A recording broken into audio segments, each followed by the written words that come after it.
We've all heard the saying, don't judge a book by its cover, right? Well, unfortunately, people do judge. So how will they judge your book cover? In this video, I'm going to talk about some top lessons that I've learned over the years to create better book covers.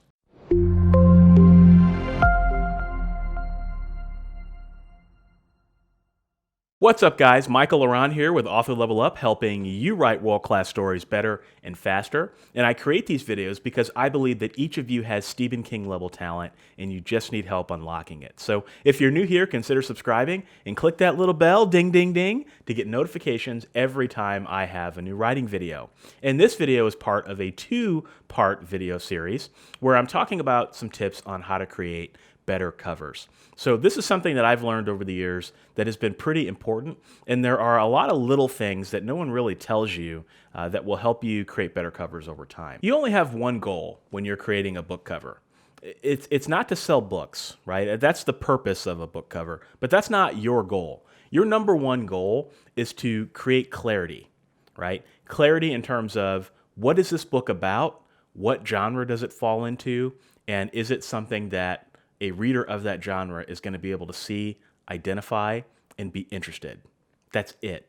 That is the only goal that you have as an author. So what that means is you have to learn how to articulate that vision to your cover designer so that they can help you realize that on the cover. That's easier said than done, right? Your number one goal is not to create a work of art. Right? Your number one goal with the book cover is not necessarily to sell books. I mean, that's the purpose. That's what it will do for you. But I would focus strictly on clarity and providing that clarity to your cover designer. So what does that mean? How do you articulate that vision to your designer? How I like to start is a very short paragraph of what, who, and where, right? So what is the book about? Who is the book about? With maybe a couple, maybe a line or two of description of that character. And then who is the target audience for the book? Meaning, what is the genre, right? And then I marry that with other books in that subgenre that are similar to my book. That is essentially how you provide a clear vision to your cover designer. It's not that complicated, but you have to be able to understand and distill all of that down into, say, a paragraph. And another thing I've learned over the years, and it's taken me a while to really understand the nuances of this, is that if you give your book cover designer a genre of your book and you say it's a fantasy book, you failed. All right, you have to go deeper than that. Is it urban fantasy? Is it historical fantasy? And then if you stop there, you might also fail, right? Because there are different subgenres of genres as well. So the deeper you can get and the more narrow you can get in your description of the genre to your cover designer, you will set yourself up for success far more than you won't, because you're giving your designer that clear vision. So let me give you an example. Let's say that I have a Doctor Who inspired urban fantasy series where I have a main character that's a vampire who happens to be able to walk in the day, a day walker, who is fighting crime in downtown Seattle, but is jumping between decades to do it. It's kind of a unique concept, right? So what would you put on the cover? Well, I would tell the designer that it's a Doctor Who inspired urban fantasy where the main character is a vampire who lives who can walk in the day, who travels between decades to fight crime. So I would tell the designer that it is an urban fantasy crime novel with elements of time travel, right? So that gives the designer a very clear image. So you might see some flourishes of time travel on the cover, but at its heart, you're going to see a vampire on the cover, probably in a gritty urban area. That tells readers exactly what this is about. So if you have a reader that likes vampires, okay, this book is for them. If you have a reader that likes crime novels in the urban fantasy genre, very popular, that's gonna speak to them.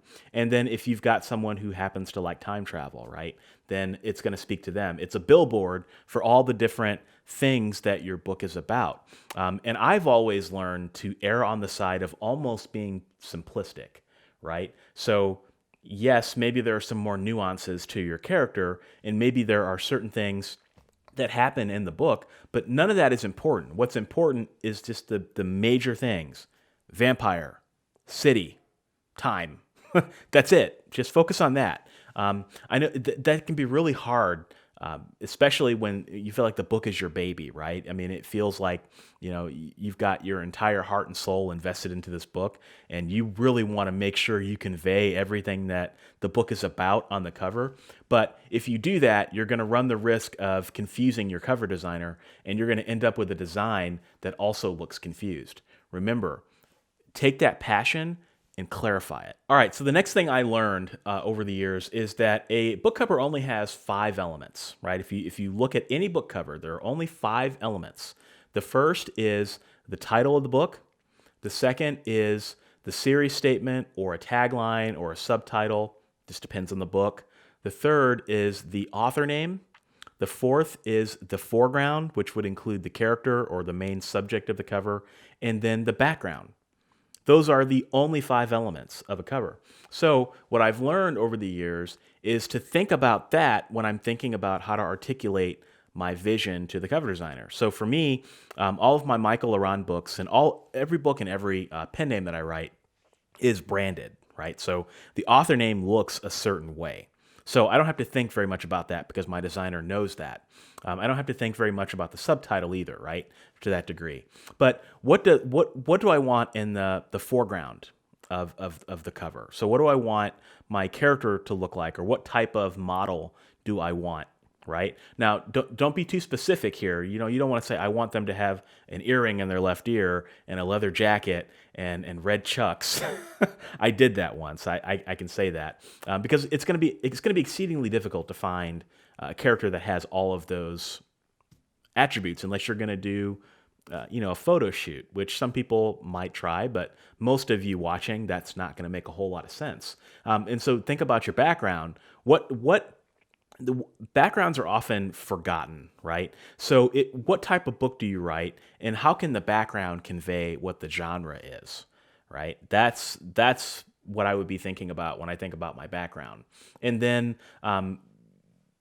yeah, I mean that it's really that simple, right? And so what I've learned is when you're articulating that to your designer, having that pretty clear, I think will help them create a design that both of you will be happy with. And then also, if your designer provides you a design that maybe slightly misses the mark, you can look at all the different elements of your cover in isolation.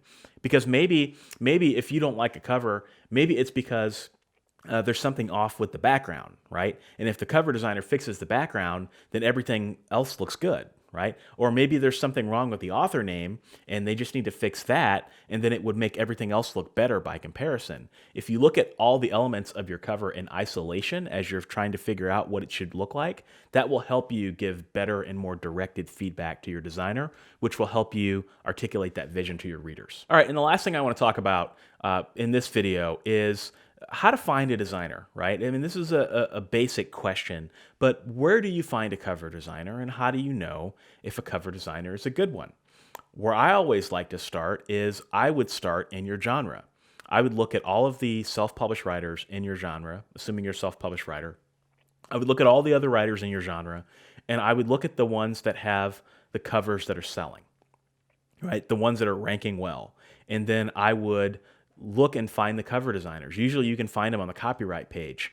And I would figure out who those designers are, and I would look them up. And I would find the ones that's most reasonably priced, for your budget. And I would see if you could get on that person's calendar. The reason I recommend that is because you're going to go with a designer that has experience in your genre and who has created covers that are selling in your genre, right? That's a double whammy. That's going to help set you up for success, right? Because it's going to ensure that you're working with a designer who knows what they're doing, and then also a designer that's going to be a little bit more in tune with the genre that you write.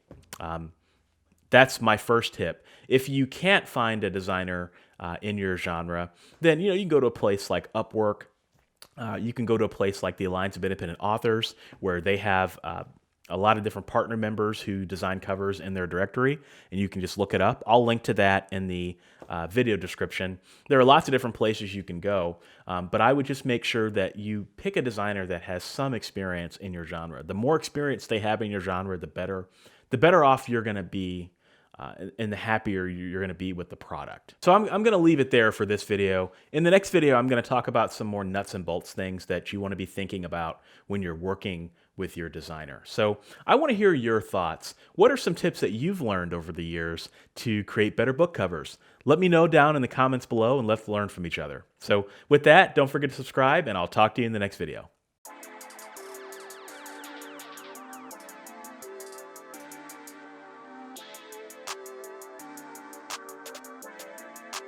Perfect.